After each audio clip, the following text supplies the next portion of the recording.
Muy buenos días, queridos amigos. Hoy 27 de agosto, Día Internacional de la Guarania, en homenaje a su creador póstumo, el gran José Asunción Flores, quien dará vida a este género musical llamado guarania, declarado por la UNESCO como Patrimonio Cultural Inmaterial de la Humanidad. Entonces quiero este pequeño y sincero homenaje a este grande de la música paraguaya.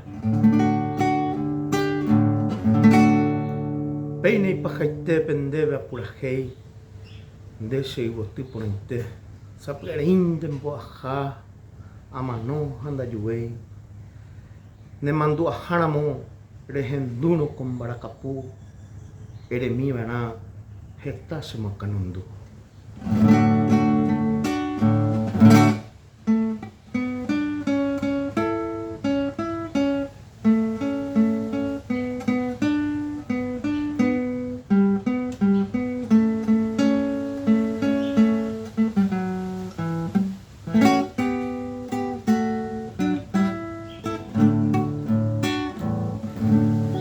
Tumbu llave, dembora y kumi, oye saukase,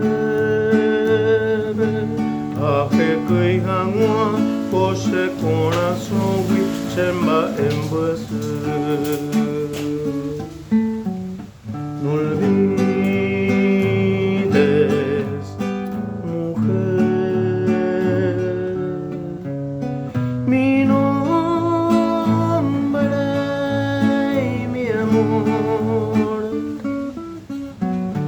te llevo